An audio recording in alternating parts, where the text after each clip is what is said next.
Good afternoon, fellow Ambazonians. Welcome once more to this platform. I am Capo Daniel, your humble servant and the president of the Ambazonian uh, Advocacy for People's Platform and the commander-in-chief of Ambazonian Dark Forces. I want to welcome all of you across the globe who have come here once again. It has been a long time since my last live presentation. As you have been following very well on our daily podcast, I've been deeply engaged in in the corridors of diplomacy, engaging with our friendly partners across the globe, NGOs, state partners, and interested party who are interested in the freedom and human right about the cause of our freedom, the advocacy for our people's right to self-determination. So I want to welcome everybody. Today is Friday, 26th of this month of May 2023. You're all highly welcome. And like usual, I usually start my presentation with a song. If you remember, if you have been following through.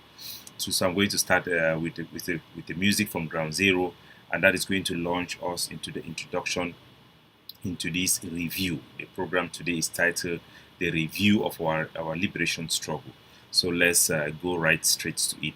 And if you have been in the No Pony WhatsApp group, I have announced that there will be an open microphone so people can call in and participate just depending on how the show goes. So this is very important. This video I want to show as we start this program. So pay attention to this very keenly.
Move on, don't be frightened.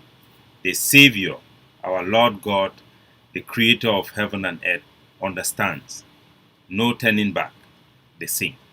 So I'll go the talk for our talk, and also we get a lot of international viewers. I'll be speaking both in English, Pidgin Standard, and in Pidgin language itself for the global audience and our local audience, and for some Ambazonians as well. So as this song, I purposefully choose this particular song of our soldiers on the ground that sometimes are locally called Amba Boys, our Ambazonian fighters, heroes, members of our community who have picked up weapons 5 years ago to fight for the right of self-determination of our people.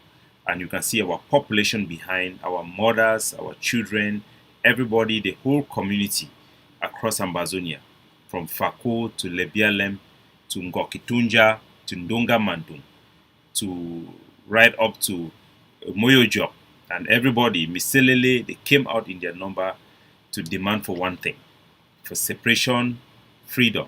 And this demand have been defined by the various organizations and the various leaders and the various talking heads in our movement. But one thing is for sure, our people rose up following Cameroon's brutal crackdown of those who seek to address the symptoms that our people have been suffering since we came together with the Republic of Cameroon. For over 60 years, our people have questioned our identity. Do we really belong to this country called Cameroon?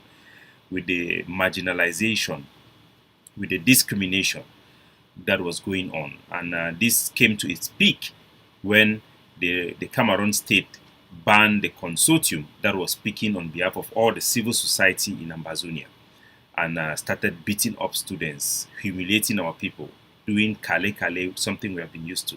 And our people said enough is enough. we want to come out of this situation. And if you pay special attention to this song, to our people, might be you miss something out. So I'm going to just replay it again, and I want you to observe with me.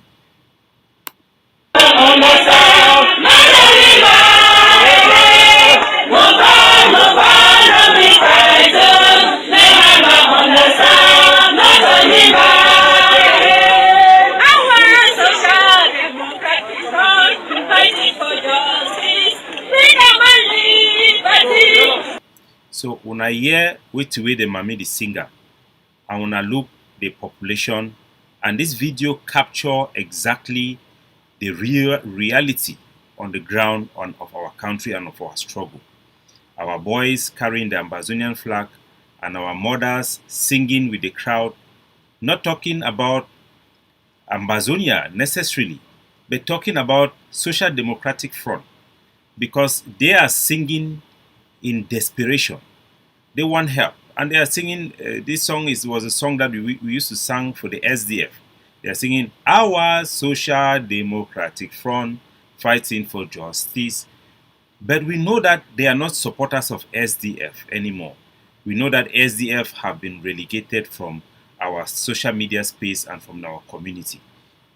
We know that what these people want is for real solution from the poverty, the destitution, the stripping of their dignity, their marginalization that have come about as a result of our union with Cameroon. For the past 60 years, we had known better. We had seen how our administration under John Foncha and under Endele, and even while in Nigeria, how policemen were very responsible, how government officials took their jobs seriously, and how journalists, and there was order in our city, the police were doing their job. And all of a sudden, we've come into a situation where we have the gendarmes coming into our territory, brutalizing our people. Our people are no longer having sanity, or people don't have respect for the GCE and everything that we stood for. And this image of this song is a true reflection of our people. One thing is for sure, something is wrong. Something that has made them walk like human beings, like they are alive, but their spirit is gone. Something that shows them that something is wrong. Because when you look at the conduct of the Cameroon military, burning down villages, going around threatening communities that they are going to face reprisal if Ambazonian forces attack them, and going through with those promises, burning down entire villages, killing old people, killing women and children, ministers of Cameroon insulting them, rejecting a debate on their parliament floor about the crisis and everything. You know that our people say that we cannot accept this situation.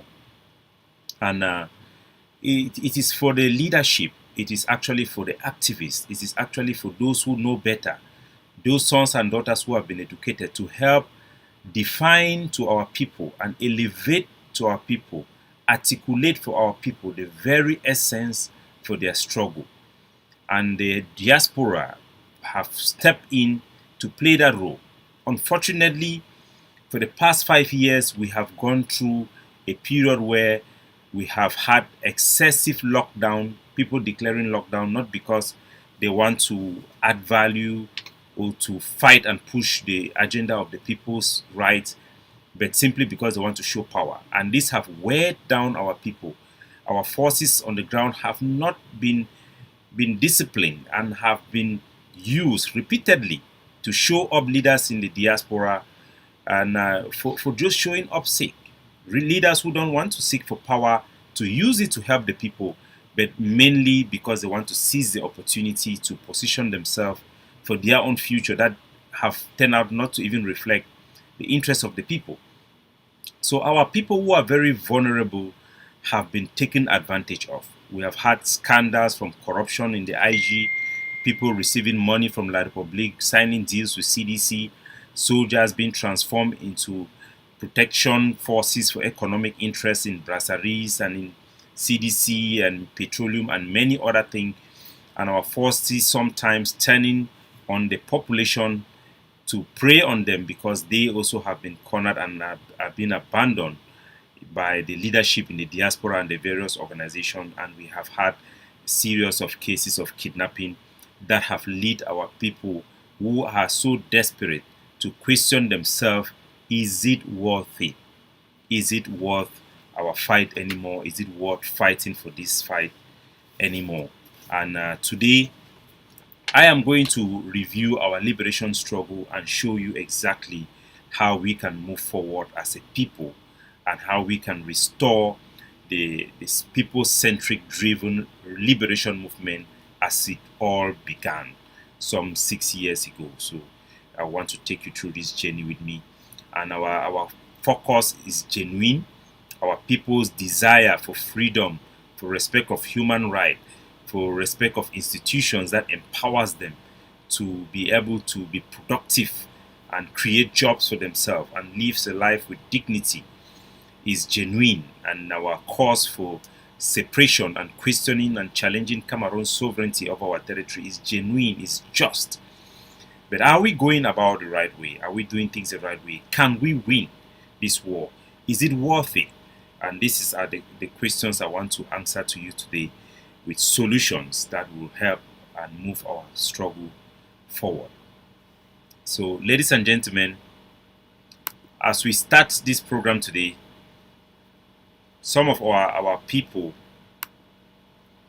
are currently in detention in La Republique, as you not in detention in La Republique, but have been held arrested by our forces. I'm sorry, the software is misbehaving. So before we start this program, I must talk about this issue that today we have some of our citizens that have been picked up in Guy following 20th May celebration in La Republique to Cameroon. So we have these two. Let me put up some of their pictures so that you can take a look at them. So these are part of the Ambazonians who have been arrested by our forces in Momo. They are up there in captivity is Mr. Stefan Ando Ojabang, who is the CPDM section head and regional assembly councillor. They also have Gerard Anthony Ngu, who is a sub-divisional delegate. So there is a Cameroon high profile in our captivity. You have who is a sub-delegate for youth affairs and civil education. You also have Ta John, who is the principal of GTS in Tanzania in Guy. You also have EVCC Mbong Polinos, who is the principal of GHS Andek, and you have Tete Eranus, who is a teacher of GTHS. All of them have been arrested by Ambazonia defenders for violating the ban for 20th May and also for misrepresenting themselves, especially the one who is the councillor of the Regional House of Assembly, which is a high treason, and we are monitoring this situation. We have heard that the family of Iranius have paid 600,000 as part of money for him to be released, which have raised the questions I have been asking. Have our forces lose their cause and our forces become kidnappers for ransom? These are very legitimate questions that the international community are dealing with, whether we like it or not. If people are arrested for crimes, they should have sanctions that reflects the crime, and those sanctions and those crimes should be articulated to our public. If these crimes are not articulated to our public, and we hear that people have just been dragged away and money being paid to them, we will consider it as just petty crime, and this will not become a matter of our liberation, but it will become a criminal issue. So we should make sure that every force that is set up in Ground Zero, or anybody who pick up weapons to fight for Ambazonia, should be doing the right thing for the right purpose. Otherwise, our struggle might be doomed because of these individuals who are taking advantage of the war to carry out criminal activities and hide them behind our struggle. And some Ambazonian activists and leaderships have not helped the situation because they seek desperate endorsement at all costs, and they will cover up for crime, and it only will get worse if such things continue. So I'll be monitoring the situation, and I'll be updating our people as time goes on. And I've sent message to our soldiers who have gone dark because of security reasons to make sure that they do the right thing. If these people have been arrested because of Ambazonian struggle, Those reasons must be articulated and must be made public for our people. They must account for their actions on these people. They will be held accountable. If these people have been arrested because they violated Ambazonian laws, the soldiers must send out message to the international community, to the families of these individuals and to these people that they are being held for this crime.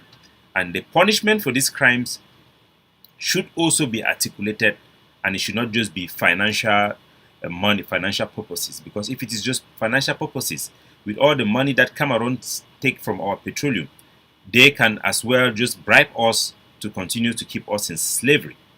So we're monitoring the situation. So fellow Ambazonians, since I resigned from the Hague of Sea, I have, I think this is the second show. The last show I did was on the 1st of this month.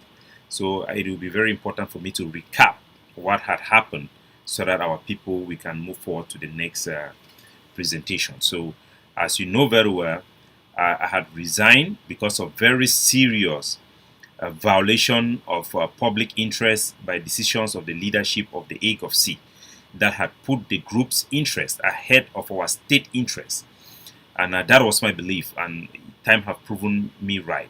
Decisions were wrong and had jeopardized and dragged our struggle 7 years, I mean minimum 7 years backward, if not may also destroy the struggle,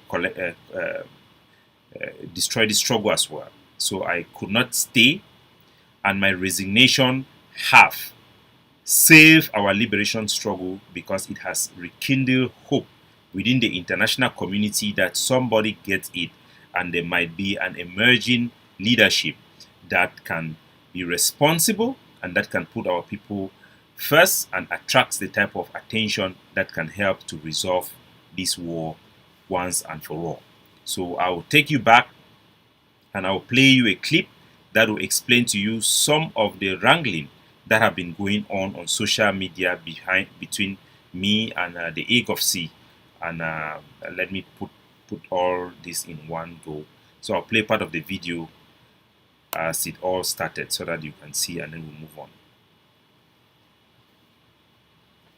And I'll talk for the one for Pidgin because I think it's an in-house issue, and it'd be important to make our people then know, our people for Ground Zero in particular, they hear properly which way happened. So now one of the video this way it caused some reaction on my side from the Hague of Sea spokesperson directing to me. The person where he lead Hague of Sea delegation for the negotiation between Ambazonia and Cameroon, na a woman, not be a man, not be any other person. Even me where we go for the negotiation, be part of the negotiation, achieve the right for self-determination, where Cameroon recognize our right for self-determination, and the mandate. Now me, I be go for assist the head of Hague of Sea delegation with a woman. Then the part where Capo Daniel go there, he go there. Now a woman be the lead the delegation, not be Capo Daniel. Capo Daniel be the follow now the woman as part of Hague of Sea team. Now the woman be the head negotiator. And 3 months ago, they tell now all these great things, and today they can't tell us something else. For them, can't tell us something else, because something has changed within them. So, fellow Ambazonians, as you know very well, I stepped out of the Hague of Sea following 3 months. I mean, it's not 1 day, not 2 days. We had 3 months of very, very deep exchanges between myself and the top leadership of the Hague of Sea. That means Dr. Chuayaba in particular, and some few clique of people who surrounds him, because of my outrage about decisions that was taken on the negotiation table that basically destroy every progress that we have made, which were historic. And the damage in terms of our relationship with the international community have been too much.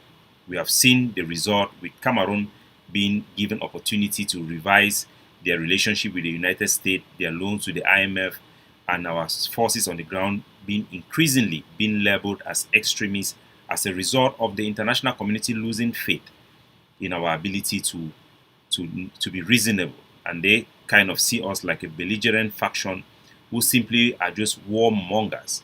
Irrespective of how we know we are gentlemen and we want to negotiate, we all know that the impression that the international community have is based on interaction like what happened in Canada.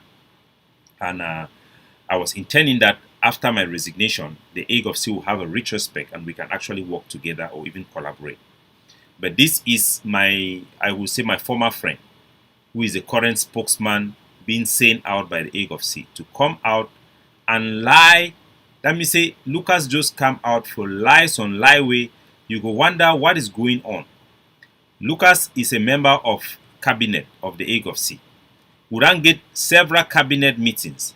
He be part of the negotiation table, negotiation team of the AGOFC. So he know very well say, when we go for Canada, na me I be lead the AGOFC delegation. The first meeting we'll go for day, and I will be changed, make them bring it inside because they be toxic and tired. Can you imagine? So they will bring it for inside. Nevertheless, I led the delegation, the initial delegation, before it was replaced by the lady whom I call Jezebel. Now, every delegation who was in Canada knows that I was the lead. The AGOFC president, I have him on video and on audios talking to the cabinet about me being the lead. All the other Ambazonian leaders, because we're having conversation and having meetings in Zoom and WhatsApp when we were deciding on crucial things during negotiation, all of them know that I was the AGOFC lead in those initial meetings. So if somebody who knows the truth and have evidence and have engaged in conversation about the truth comes out and lie openly, knowing that the international community that they claim they are worrying about what I say that may affect the international community, knowing that those international community knew that I was the lead, I was presented to them as the lead, that they too are watching them. So what do you think is going on? There might be two things. That means that they have deliberately as a group decides to blackmail and lie, despite they know they don't know the truth. For what purpose? To conceal something, to what purpose? That will be your own guess. But this shows that the AGOFC leadership have no shame at all, have no credibility, have no dignity. Because if they do, they would have apologized, corrected, if it was a mistake, corrected themselves and humbled themselves. They know for sure. I have conversation with Lucas. I had many meetings about what was going on. I discussed even before I resigned with everybody. I told them the reason why I was resigning.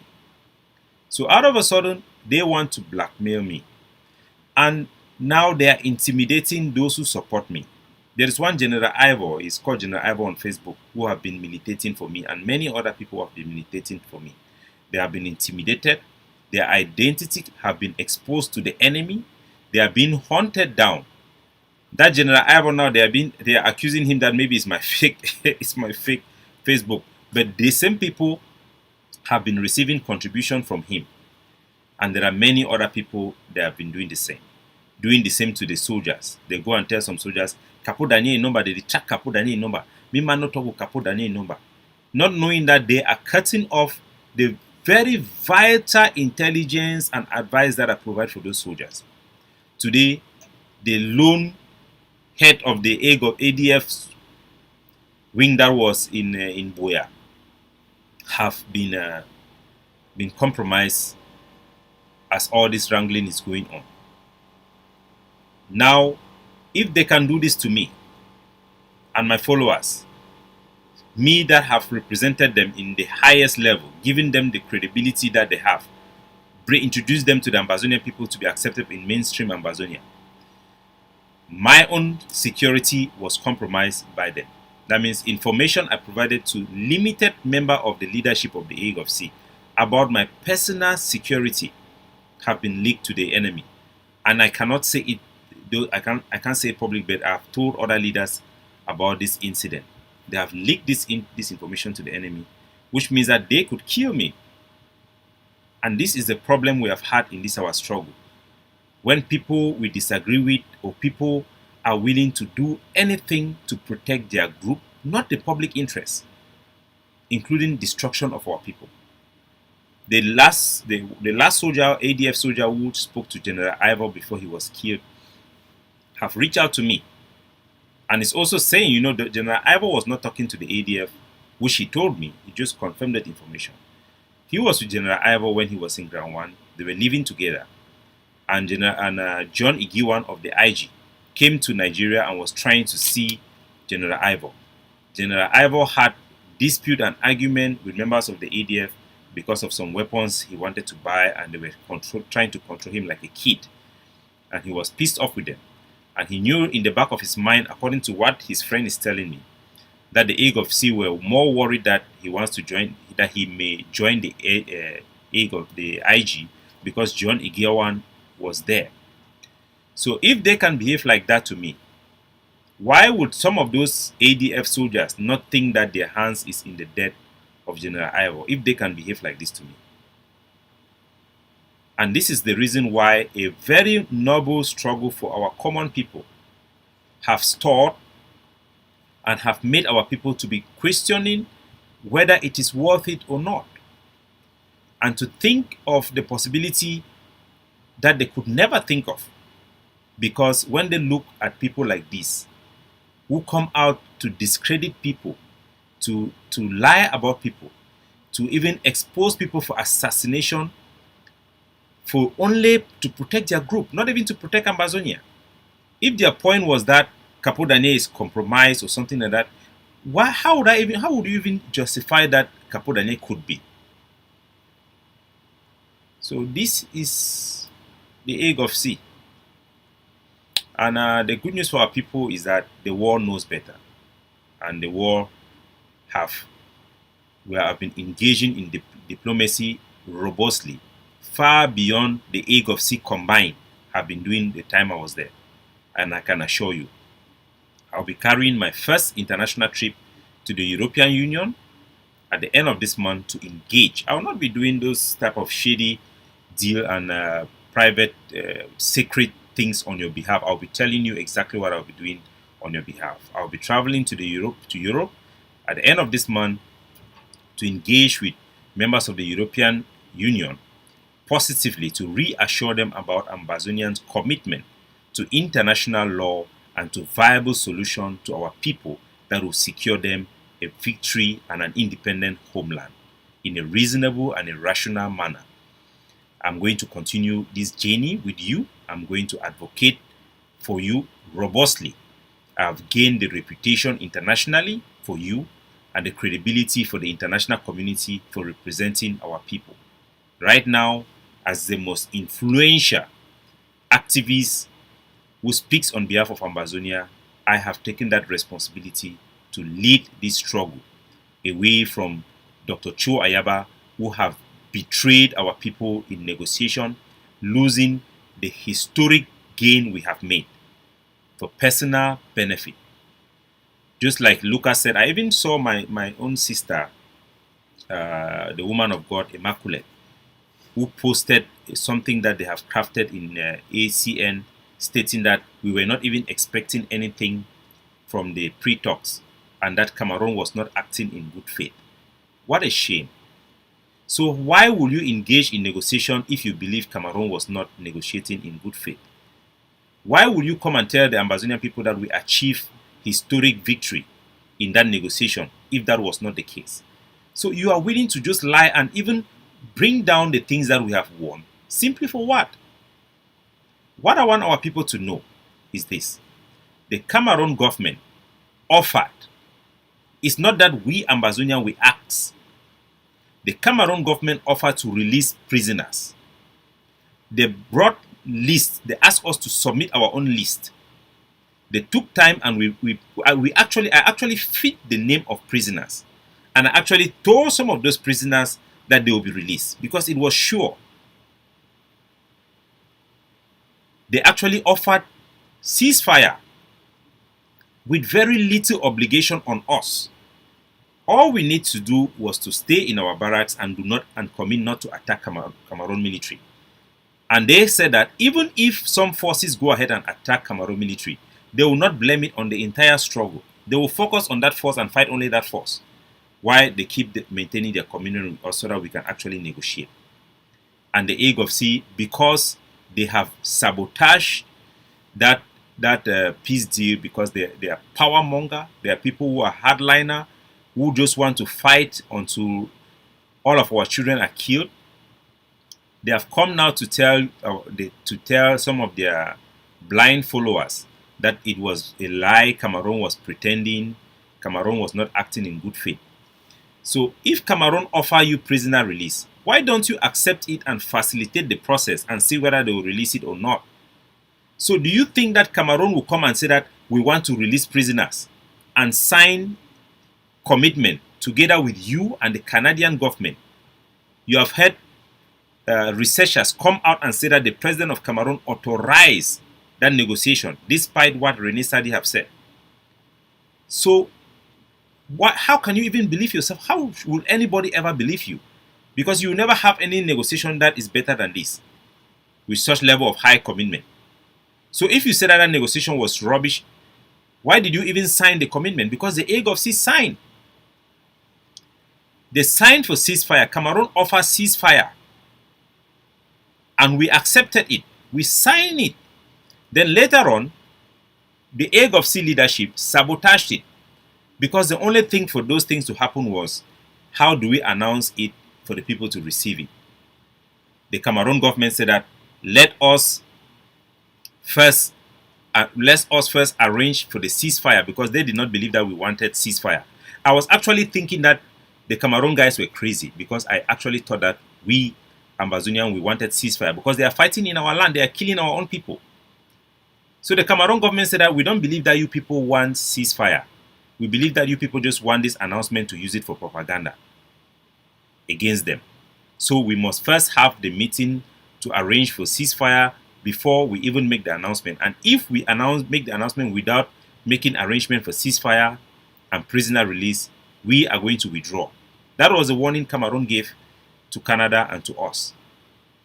And because Ayabacho wanted this thing to be destroyed, which I have give information to you people because they are challenging me, I wouldn't have even given you the reason, because it would have been obvious to everybody that what happened. In our private meeting, eternal meeting, between myself, Dr. Cho, the Vice President, Dr. Julius Ni, and the head of the ADF, Benedictwa, I think we're three of us, which are the people who really run the show. Actually, the people who manage the AGOVC are me, Dr. Yabacho, Benedictwa, Mama Wali to an extent. These are the four people who arrange for everything. The rest things are just window dressing. So in that private meeting, the vice president actually said that we should these things are useless. We should not go in for ceasefire. We are actually winning. Ayabacho was of the opinion that we were winning.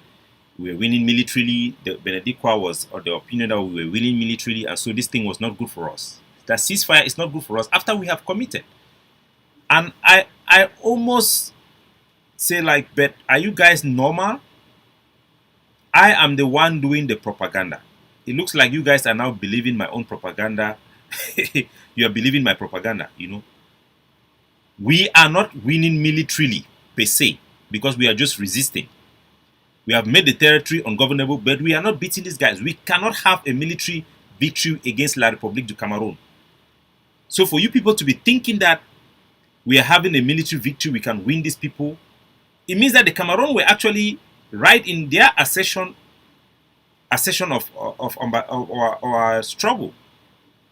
So because they did not want ceasefire, they did not want prisoner release, they went ahead and sabotaged it and forced the Canadian government, repeatedly tell them you must release, make the press release and make the announcement. And they did. The Ambazonian side made the announcement and Cameroon withdraw, which was what they had told us they would do.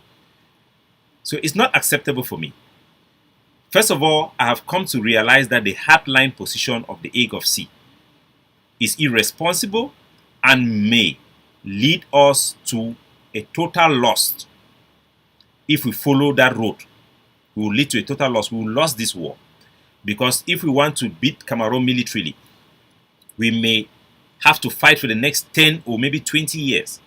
But with the way our internal dynamic is, when A wants to do something, B will come and sabotage. C wants to do something, E will come and sabotage.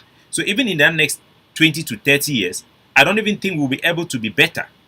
Things will only get worse. So these guys are not seeing the reality. And they have taken this decision and sabotage the historic victory we had that could have relieved our people from the stress of this war, release our political prisoners because of this hard line that is delusional, that have been rejected by the international community. The international community was so pissed off. And thank God that I resigned. Thank God that I came out and I made the statements that I did. Because those statements and my position have made the international community think that there is an emerging leadership that will be reasonable, that will act in the best interest of our people. And I will do that, just that, and deliver the goods and the demand of our people for separation, their return of their dignity, their protection under international law, as we have been fighting for and advocating for right from the beginning of this struggle. So, I wanted to put that one out there before we can now move into our presentation for today. But one thing you should know is that one of the backlash of that fallout from the Canada pre-talks is that before we went there, Dr. Joe Ayaba had been sanctioned by the United States of America. He was being seen as somebody who is against peace. Peace for the world also depends on our own definition. For us, peace means justice for Ambazonia first. That is how we get to that peace. La Republique, peace means returns to normalcy. For the international community, they want peace and they want to force both sides to sit down and see how that peace will come. And any party that is seen to be the party that is against peace returning back to that land will be targeted. And nobody can survive this. Nobody have ever survived being sanctioned by the United States of America. Nobody. Omar Bashir is just a matter of time. And now you come out of there, you went in as a free man, you're coming out there, the Canadians themselves have sanctioned you. And the people who are within the A of C, they don't even know what, they are not even competent to question what is really happening there. So if I had just stayed and closed my eyes, the whole of this struggle could have been put down the drain, down the gutter. Because they would have seen us as very irrational people who are not able to negotiate, people who are just focused on fighting, and they would label this our struggle an extremist struggle, and it will kill everything. So we must be rational, we must be reasonable, and we must give our people the chance to win. We should be hardline in certain areas, but we should know when we have to relax. We should know when we have to relax. Right now, I can tell you, I can assure you people, the leadership of the ADF of Dr. Chuayaba have been rejected by the international community. Nobody will engage with him again. Nobody. Like it or not, believe it or not, but those are facts. He's gone. He's done. And that is a very sad thing, because I know the man personally. He's somebody who loves his country and will give everything for his country. But we cannot be mad people. We can't be mad people with the life of others. Glory is a man sacrificing himself for his country, not sacrificing your country for yourself. Whatever vision we have for our country, whatever dreams, whatever aspirations we have for our country is based on the people's aspiration and the people's desire and the people's livelihood and survival first. A real soldier will lay his life for his country to survive. A soldier will not be the one who will ask your country to die, fight until they kill the last man so that you will remain, or you will stand tall. No. That is not how it's supposed to be. I refuse to accept things the way they were, and I choose to fight things to make it how it is supposed to be. And I will do that for you. For all the soldiers who have come through my hand and laid their life for our country, I have my first obligation according to our national anthem that says, we pledge our allegiance to our heroes that have fallen before us. And I will pledge my allegiance to them to uphold what they fought for, a better chance for our people. Remember General Ivo before he died, he said the good one, maybe the good ones are the one in the prisons. So that statement alone shows you that he was saying that the people in prison were even better than the people in the Hague of Sea. And remember, he said the ADF will lead us to Buea, not the Hague of Sea. He didn't say the Hague of Sea. That should tell us a lot. How many of our people, look at General Small Pikin in Fako, who was killed, the allegations he made before he died. And look at what you people are trying to do to me. But you have touched the wrong person, because anybody who have touched me have gone. Go and look Barrister Fuljon Saw. Go and look Sako, Chris Anu, and all those people. It is what it is. But we must fight for our people, and we must free them. So, fellow Ambazonian, let's go right to our presentation for today. So, today I have to give you a review of our liberation struggle. And this is going to be courtesy of the interview that Chris Anu did on his ABC TV channel. So I give them courtesy for that interview. And I'm going to use excerpt from that interview of Ambassador Tigo Nagy to review our liberation struggle.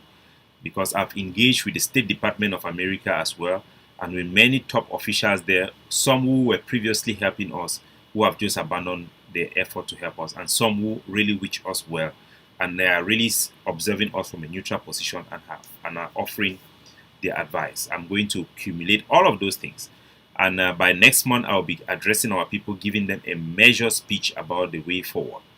So I'm going to use the interview of Tibo Nagy, because he's a very important person and gives us a very deep insight. Remember that Tibo Nagy, even though a former Undersecretary of State for African Affairs in the United States of America, he still have full access to American officials and have clearance, high-level security clearance. So people like that are used by the United States of America to put out messages that they cannot put officially.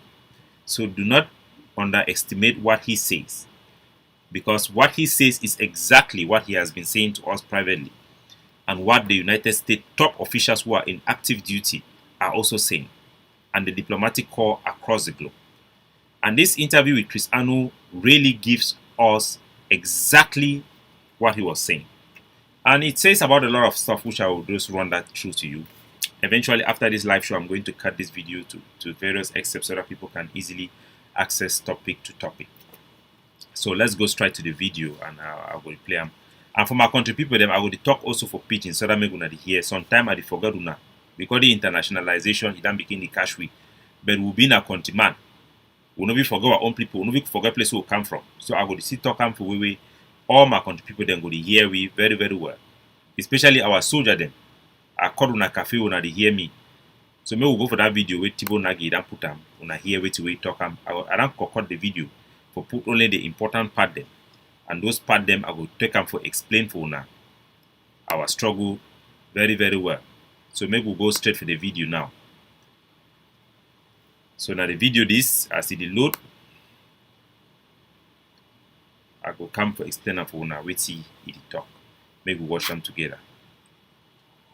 That's a great question, and let's talk about just the principles behind these types of events, because first of all, there's a principle under international law that all people have the right of self-determination, and that's contained in the International Covenant on Economic, Social, and Cultural Rights of the United Nations. And then, of course, I think we all know about the United Nations Universal Declaration of Human Rights. I believe all United Nations members ascribe to that. So then, when you have a group of people who would like to have their self-determination, and they're part of another territory, referendums would usually come after a successful political or military struggle, and pressure from the separatists, as we call them, or nationalist organizations will then force either the international community to advocate for a referendum, or actually, as you mentioned, Chris, a negotiation with the country that is actually controlling the territory. The one that I would also point. So, I will take the video back later on, but I want to explain it for our people and very well make them understand what it happened. Because Chris Ano didn't go on a campaign about this issue for referendum, and it caused a lot of concern and stir. Personally speaking, I just believe saying a distraction. A person will be very creative and innovative to seek attention and relevance. That is what it is. But it gives a very good opportunity for educate our people and for research ourselves about the whole issue of referendum. And Thibaut Nagy didn't talk very correctly. Our people are a people under international law, and we have the right of self-determination under international law. The international courts and African courts of people's rights have ascertained and established that we remain a people. The people of the so-called Northwest and Southwest Ambazonia are a people, one, under international law, and have that right to self-determination. These are the points that he made. He said that self-determination is usually exercised in a referendum, and that is true. That means for you to exercise self-determination, it is through a referendum or even a plebiscite. Remember when they wanted us to exercise our choice on where do we want to go, our politicians have their way, but the people are the ultimate ones who expresses that right through referendum. The United Kingdom in joining European Union or to exit, they went through referendum. So referendum is how you exercise self-determination ultimately. But the issue is, should we be campaigning for referendum? He says that referendum comes after a successful political or military struggle from the separatists. So what happened? Referendum only comes after a successful military or political struggle from separatists. After, not before. Have we already succeeded our military operation? Have we kicked Cameroon out already and we are in the position where the solution is coming? Have we succeed politically against Cameroon? No, not yet. We are still in the middle of a war. And he says that this is how it comes. It can only come after a successful political and military struggle that will force the international community to advocate for a referendum, or force the country who is in control of that land to go through negotiation to organize a referendum. So the campaign for referendum is not done by the oppressed people, it's done by the international community. The international community or the United Nations will now force the La République, will now advocate the La République to, or through negotiation or directly, to have referendum to resolve a conflict after the oppressed people have won. So it is not in our place to start campaigning for referendum, who we want referendum. It is not in our place. So I'll play it, and he has very important information there for you to listen.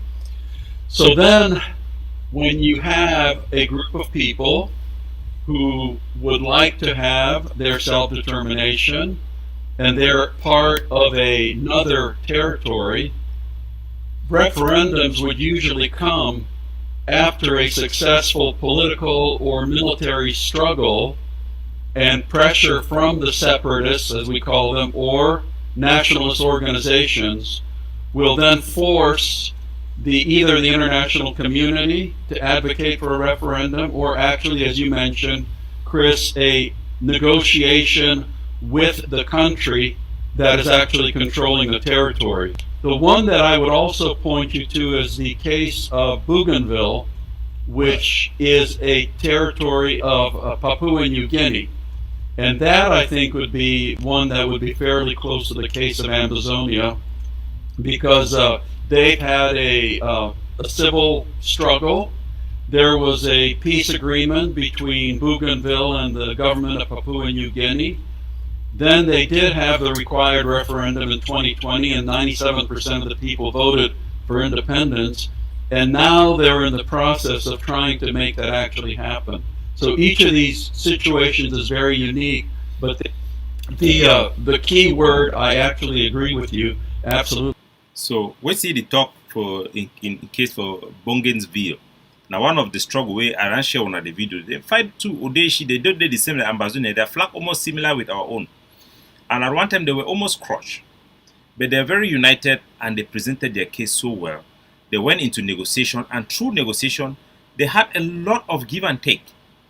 They actually stopped fighting, actually stopped even their nationalist campaign for a period of time to effect a referendum that happens when Bongaville, New Papua New Guinea, changed its constitution to make way for referendum that have expressed their people's rights of self-determination that they want independent. And they are going through a transitional period, I think it's 10 years or something like that, if I'm not mistaken, where they will eventually have independence.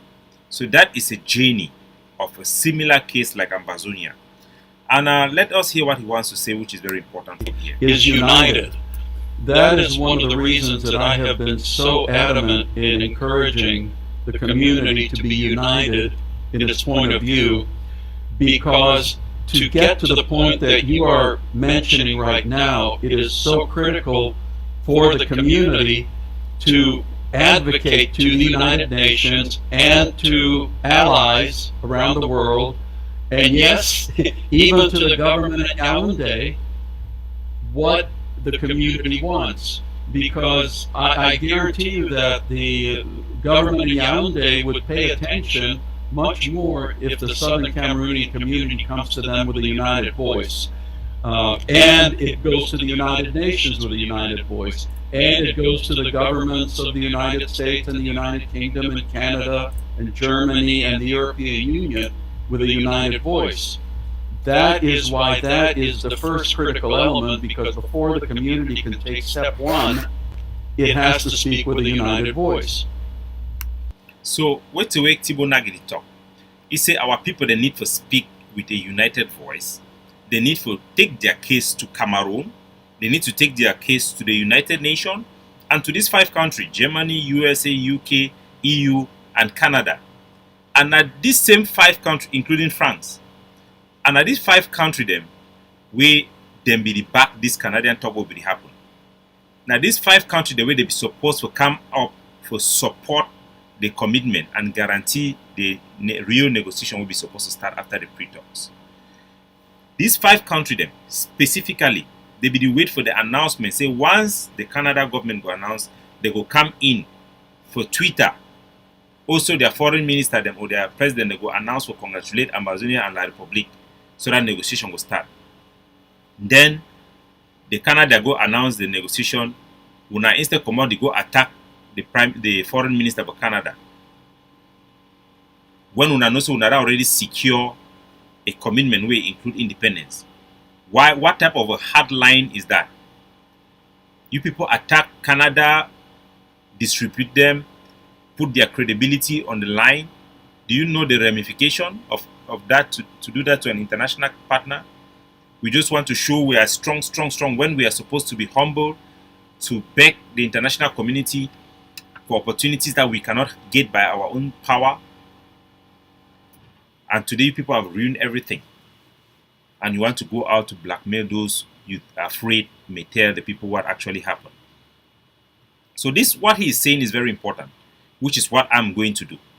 I'm going to take our case to these 5 international powers to advocate for our right of self-determination, and to the United Nations as well, and to the European Union, to advocate for them and make that case that our people deserve a support for their right of self-determination.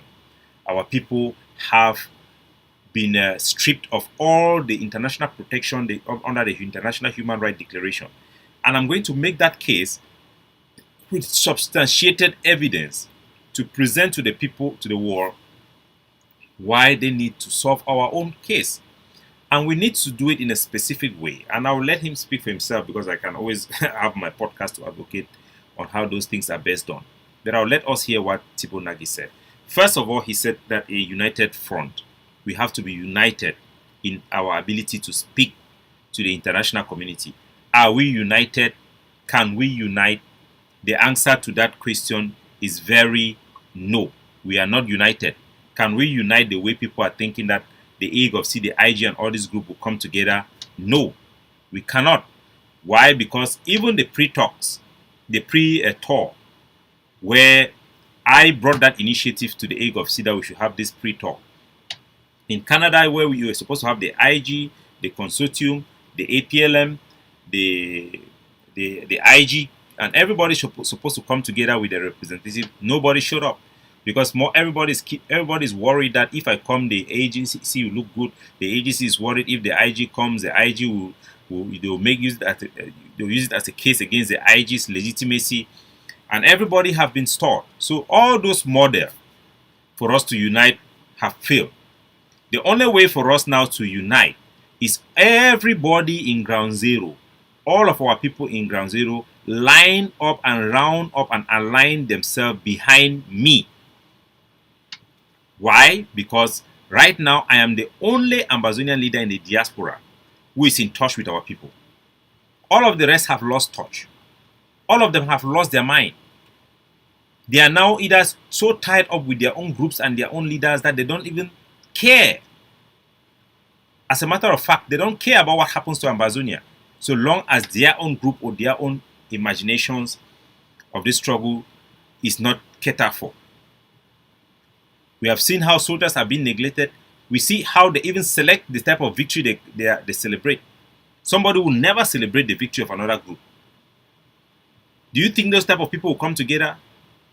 Look at what is happening in you think that they can lead you? Look at what is happening in Gi, in Momo. Have you heard any of them taking initiative or taking the responsibility to address and articulate this issue for the international community to understand, so that our struggle will not be defined by the enemy? Have you seen any of them doing that? They are just waiting. Is this going to hurt Capo Daniel? Is going to hurt the IG, or is going to hurt the ADF before they will say something? Because it has become a struggle to bring down other people, not about elevating our people. So they are even willing to sacrifice soldiers. You have seen people calling for soldiers to be assassinated. General Abo was called to be killed, not by La Republique or Blacklegs, but by Ambazonians in the diaspora. So we can't follow that formula. We should never follow that formula. That leadership itself have been rejected because the AGOVC, which was the most organized and principled organization, was supposed to be responsible to bring everybody together. They have failed in doing that. Other people will not even want to join them. And I think the reason today is clear with the way they have behaved with me. Who want to work with people who are going to behave like that? To be honest with you, who can work with you? So let us hear what he has to say. Get to the question, how is the voice of the people on the ground sent around the world? Right now, we look around at the situation, and the voice of the people on the ground is actually the voice that is in the diaspora. Because those are the people that show up in the offices in New York, those are the people that show up in the offices of the State Department, and, they're the ones that have a lot of these media outlets. So that's the voice that the international community is hearing. So, this one a very good clarification, and I hope this help our soldiers in the Ground Zero Forum and those APLC or APLP. What he's saying is that the voice who speaks for the Ambazonian people on Ground Zero is the voice in the diaspora. They are the people in the media. And who are the people in the media? Who champions the cause of those who are in the media? I'm currently the biggest Ambazonian personality in the media. It is through my word. And the international community made that clear in Canada. When they saw me and when they saw us there, they told our people there that they are very impressed with what the presentation they have had from me presenting our cause and our people. It has reassured them about our conduct. It has reassured them about our purpose. It has reassured them about a lot of things. So our people in Ground Zero should understand this. This should be clear. These are simple things you don't need to hit your head about. You cannot represent the struggle or speak for the struggle from Ground Zero. The international community expect us in the diaspora to speak for Ground Zero. So anybody who is trying to make a replica or do whatever they are trying to do for Ground Zero because of you want to, it is not realistic. It will never be competent. It will never be effective. So this is what the voice of the struggle is the voice in the diaspora, because we have access to international community, they have access to our media, we have time, and we have space away from direct confrontation on ground zero with the Cameroon military that goes around looking for people to target. So listen to the next part very clearly. These other cases that we've talked about, whether it's South Sudan, whether it's Eritrea, case of Bougainville, East Timor, there was absolutely no question as to what the people really wanted. And that has been one of the detractions of the case of Ambazonia, Southern Cameroons, is that there has been a mixed message which has been sent around the world. And that is what has to change if the community is going to succeed. Personally, I think that... Wait the way the talk now say, there can be mixed messages received by the international community. So Ambazonia, they would wonder, say, how come they would say they get mixed messages coming from the international community? Yes, they have mixed messages, because you have the two messages that are going out to the international community about our struggle are messages that come from the hardliners, a group that I have called the nationalists, and the moderates, which are the IG groups. The hardliners are of the stance that we must kick La République du Cameroun out of our territory. That the international community the only negotiation they can negotiate is when they come and tell Cameroon, pack your bag and leave our country. That is what the hardliners are saying. They have no room for negotiate. According to the hardliners, Ambazonia have never been a part with La République. La République does not have any legitimacy to be in our country. They are not recognized, and so they should get the heck out of our territory. The IG and the other groups who have been interacting with the international community have been very moderate and have been very realistic about international expectation and the international war view, and are more inclined in having some concession to come up with a solution. I have been with the AGOVC and part of the hardline, and I have been working very hard to make sure, because the hardline was the most important group because they have power. The moderate have no power and have no competency in bringing power, because their underbelly will not stand the heat to generate that power. You can't have a power, you can't generate power with a moderate platform. But there is always a crucial point where you become your hardline, you reduce your hardline to facilitate negotiation that is going to help your people. And that is where the hardliners have failed. And today they have been rejected. And if a moderate do not emerge that is strong enough to rally our people, to engage the international community for a meaningful and comprehensive solution to the crisis, the whole struggle will collapse, and the international community will label us a black dog to be killed, which is what they have attempted to do if I did not intervene. It is time for us to reevaluate our ideology, to reevaluate our approach, and make sure that whatever we are communicating to our people and to the international community is compatible with reality and international law. And whatever solution we want to obtain will be attainable, and will be able to attract the type of attention and support from the international community to put pressure on La République for us to get to that point. Otherwise, we will fail completely if we follow the hardliners, because the hardliners have been rejected completely. Thibaut Nagui have come out to put out a statement which he basically tell our people that there is no country in the world that is going to say to La République du Cameroun, sit down with the people of Southern Cameroon and decide on how you are going to divorce with them, or you are going to leave the country, which is a statement directed to Ayaba, Dr. Cho Ayaba. The international community have basically said that what you are saying is not correct, will never ever happen. The chances of that to ever happen is zero. Zero. This is a direct quote. If there is any diplomatic way of saying the same thing, I don't know. But the sanction put against Dr. Cho by the United States and Canada and many other countries that he has not yet come to be aware of, should tell our people that we must come out of the hardline, useless talk which have overstayed its welcome. Those hardline languages was meant to generate the resistance on the ground. But if you generate resistance without any rational thinking on just hardline, the result is going to be we are going to have soldiers on the ground who wants to destroy people for holding a Cameroon ID card. We are going to have people on the ground who are not reasonable. Those are the shortcomings.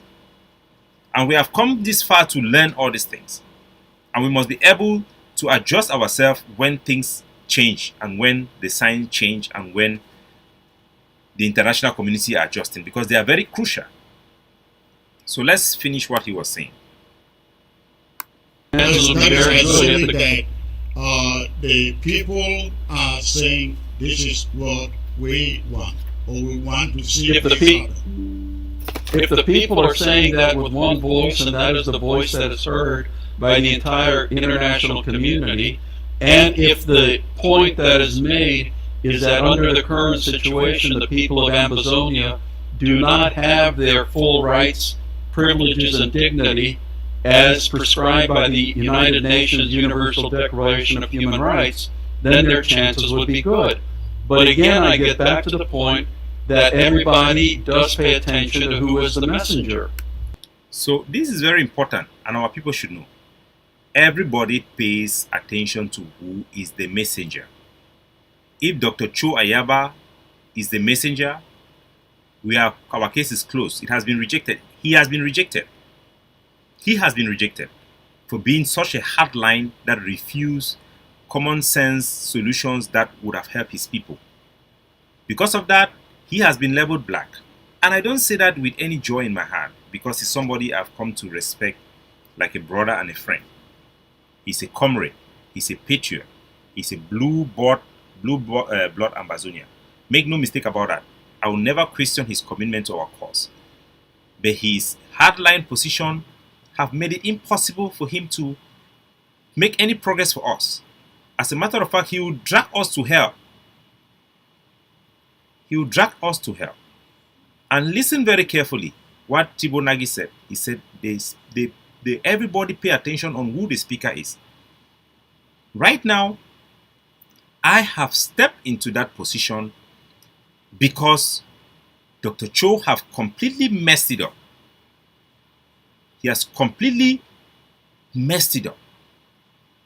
And I wouldn't stress it. And it's time for him to step down and call home his dogs and tell those who go around social media trying to blackmail, instigate, and intimidate those who are for rational positions to help Ambazonia attain its independence. Make no mistake, I'm for independent. Make no mistake, I'm from independent. But there are practical ways for us to move from point A to B. And it must be practical because we are dealing with the life of people here. You can't use this as an ideological issue. You can't. It's a practical issue. And we must be realistic. So let's listen. So, the voice has to be one voice asking for this. And that is when the voyage begins. So you can hear, he said that is when the voyage will begin. When our people finally can communicate to the international community in a language that will reflect the expectation of the international community and the interest of the international community on the basis for which we advocate our case. And he goes further to talk even about the legal argument that we have been so professional in putting out there. And listen to but remember also that Namibia, East Timor, South Sudan, they went through a very long and extremely nasty civil war before it got to that point. The key selling point to the United Nations, to allied capitals, is the fact that the people of southern Cameroon right now are not receiving their human rights and their human dignity under their current situation. Because if it's just a matter, for example, if it's just a matter that they're not happy with the current, arrangements, but if they had the full privileges and the equality that everybody else in Cameroon had, then it would not be a very sympathetic reception. So these are very, very important information they are giving to our people for free. It can't just be that we are unhappy with the way the situation is, we don't like it. It should be that there are substantiative evidence that we can articulate that the current situation is unacceptable. Even an address to the special status and the solutions that the Cameroon government have put forth. Because remember, even for us, as we say that the national dialogue was a non-starter, it's a non-event, the special status is a non-event. For the international community, the grand dialogue and the special status is a step towards the right direction by the Republic of Cameroon to acknowledge this problem and try to provide solution. So for the sake of the international community that we need, we can't simply just dismiss positive steps that have been provided by the state of Cameroon, but we are obligated to examine it and respond to it and make a case why this thing cannot guarantee the fundamental rights of our people and why these solutions provided by the Cameroon does not meet up with the aspiration of our people that can guarantee the basic rights under international law. That is the language the international community expects to hear from us. That is a language we have not, and we are incapable of engaging it. Because if we were to respond rationally to the state of Cameroon, our internal dynamics, our internal politics, our groups that have been transformed to political parties and stupid heads who are only there to call people like the Republic of Cameroon will not allow us to do so. In hindsight, we could have comprehensively addressed the Cameroon Grand National Dialogue and tell them we cannot come, this is what we think, which we have done to ourselves and done to the international community, but not to the state of Cameroon. We have to engage them directly, even if it is just to answer the international community that this is what we have told Mr. Paul Biya. This is what we have responded to him. We can't be dismissive when we are weak. I'm telling you the honest truth. Especially, this is not just coming from rational thinking. These are opinions, as Thibaut Nagy have said, that have been well articulated by our international partners and friends who are looking out for us. We must respond with articulation and not just anger and emotions, with the hope that we please our people and get more supporters or followers in these days, as they call it. We must examine things that have been presented to us and make a case and tell Cameroon and tell the world that, okay, this is what Cameroon have provided. These things does not meet the minimum requirement that can guarantee our international rights under international law. And we use the case of our history, not as a determining factor, but as a benchmark to show the injustice that we have done and to make a case for why we deserve to have those protections under international law. And that is how we get the international community to put real pressure in La République du Cameroun that can eventually lead to the case where they will say that truly, these people cannot help, they cannot give Ambazonia their right, because as we rightly said, Cameroon can never federate. As we rightly said, Cameroon are a power-monger people. We have to prove it. You can't just say that Cameroon don't want to release prisoners and Cameroon don't want to go ceasefire, when Cameroon is actually telling you that I want ceasefire, I want to release your prisoner, and then you are the one who say no, I don't believe you. And then you think that people will think that you are rational. People will think that you are crazy. People will think that you are crazy. And that is how people think right now.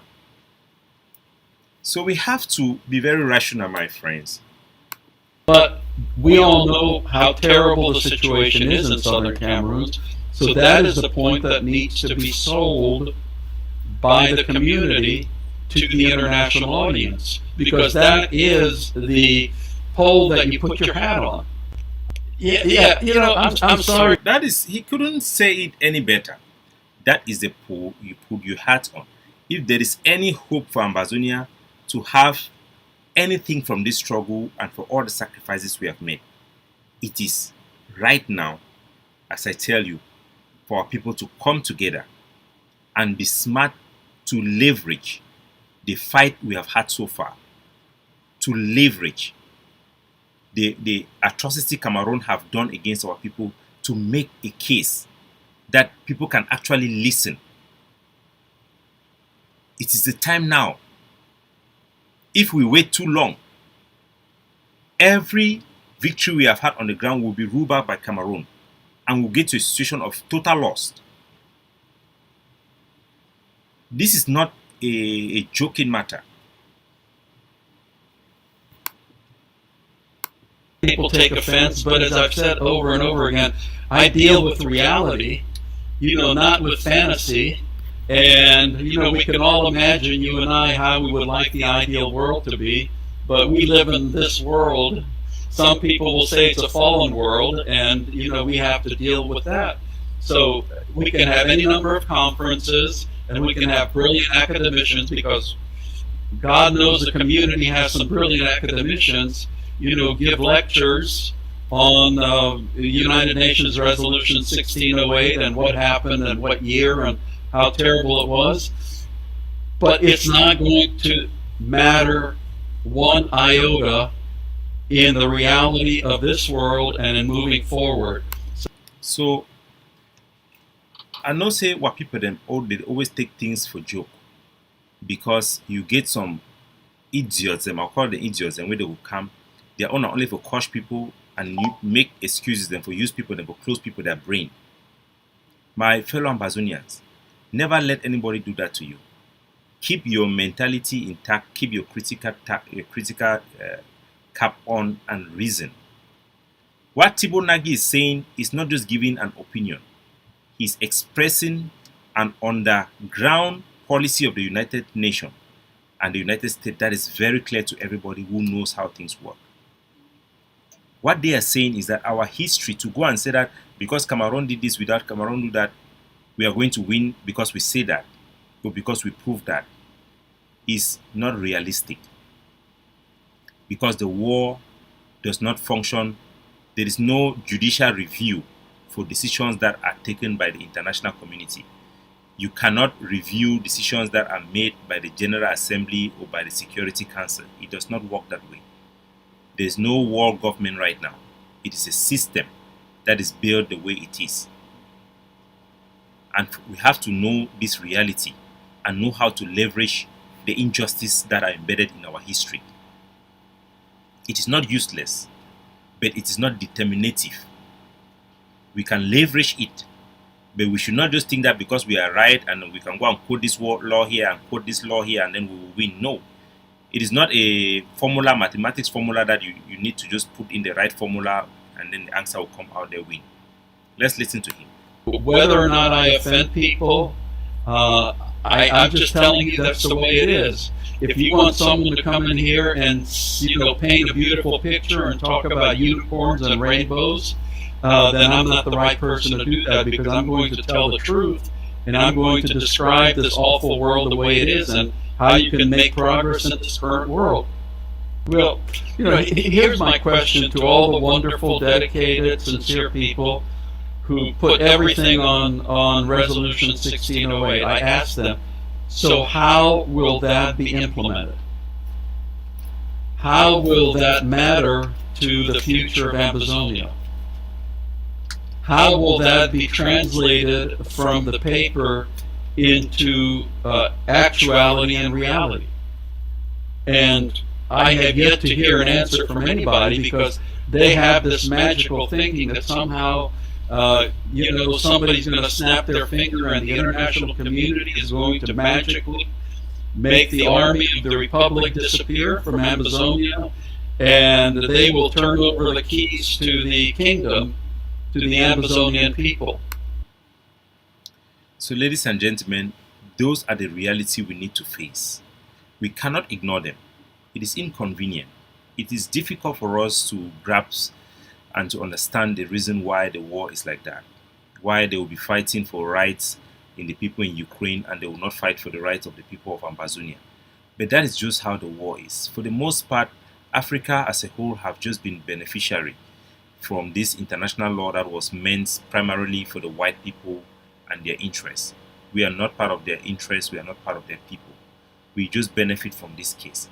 And we must look at our problem realistically as such, so that we can best position ourselves on how we can leverage them and get what we want from them and the type of support that we need. And we must be very smart to do this. We cannot do this with ridiculous people making noise on our head on a day-to-day basis, with weaver birds coming out with silly allegations with no proof, no evidence, no substantiation, without being able to make a statement that have logic in it or make sense in it. We have to do this collectively as a people. And now is the time for us to do it. And we are going to do it together. So join me, continue to stand behind me, believe in what I do. I've shown you over the years that I've put your interests first and the country and the flag first. And I will continue to do so and make sure that we have the maximum out of this our struggle and we get the support that we need to see us through from the international community. Like I said, by early June, I'll be making a big political statement as your leader to assert ourselves in the international community and the mindset of our people on how we intend to go forward and how we intend to secure victory for our people. God bless you all.